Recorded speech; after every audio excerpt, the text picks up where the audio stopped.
Antonio Lorenzo, c'è una sequenza nel film onirica in cui discutete sul vostro prossimo album, sulle pressioni esterne, sulle regole da mercato da seguire. Invece ho avuto l'impressione che questo film, che è surreale, strampalato, malinconico, ironico, vi abbia visto liberi di portare la vostra visione. È stato così? Sì, Sì, sì. ci riteniamo molto fortunati perché abbiamo la possibilità di seguire la nostra passione e farla a modo nostro senza scendere a compromessi. Quel monologo lì che stai citando è un po' una parte anche centrale del film perché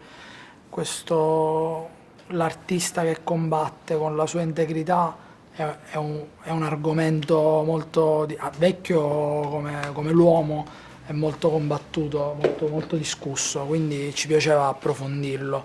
In quel caso io vado da una parte che sono per il successo, gli streaming, per scrivere la hit, perché è quello che conta, tanto la gente, chi se ne fotte, non ha memoria, ascolta sempre le stesse cose, invece lui mantiene più questo elemento di purezza, che vuole fare un disco libero da ogni illogico. Dove sta la verità? In realtà siamo Non stati si sa. molto liberi, no? Anche nella scrittura della colonna sonora abbiamo scritto veramente come facevamo quando abbiamo iniziato, e con molta libertà ci siamo presi gli strumenti in mano, io il basso, Lorenzo la chitarra, e abbiamo scritto proprio sulle scene, quindi Sì.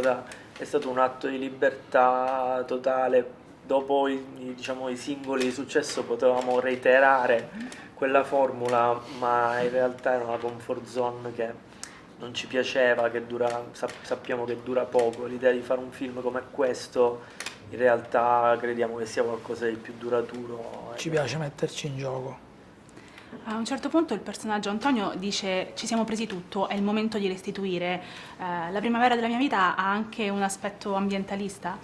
In qualche maniera sì. Non è, diciamo, l'argomento principale, però ci faceva piacere sottolineare anche questo aspetto, perché per come stanno andando insomma i tempi è chiaro che è importante dare anche un messaggio da quel punto di vista.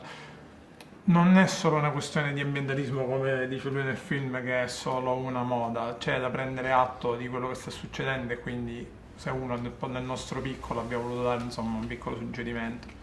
Io ci tenevo a precisare invece una cosa rispetto a prima, che anche dal punto di vista prettamente cinematografico siamo stati assolutamente liberi, non abbiamo avuto nessun problema, non solo in base di scrittura o nelle musiche loro, ma anche dal punto di vista dell'impianto visivo, e questo è una cosa che ci rende molto tranquilli perché assolutamente la nostra visione è basta delle cose, questo è una piccola chiosa.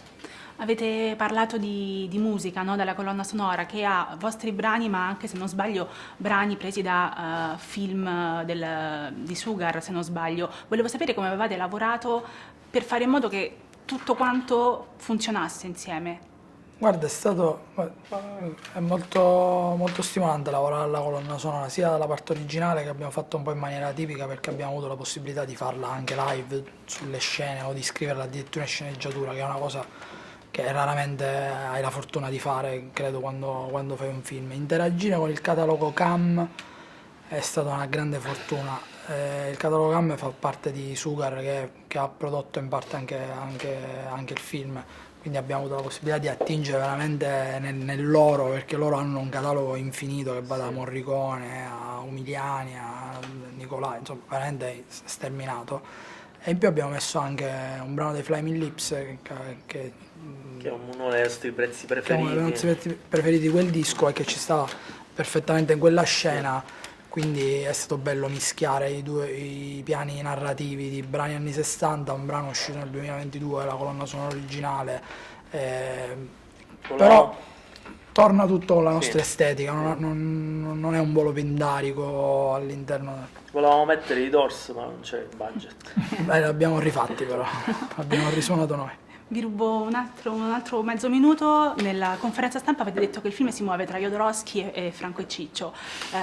La vostra formazione cinematografica si muove tra questi due poli, tra virgolette alto e basso? Siete cresciuti con questi film, con questi autori?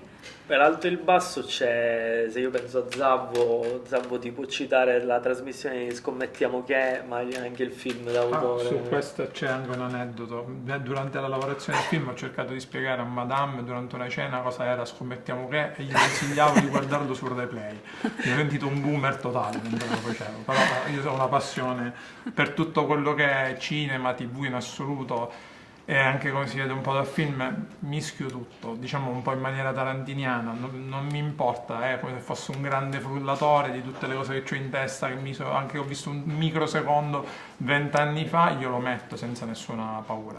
Almeno per me la mia formazione è questa. Sì, è questa la forza del film, cioè il fatto che non ci precludiamo anche a un linguaggio molto pop, ma allo stesso tempo raccontiamo un contenuto, una storia reale. Grazie mille. Grazie di cuore.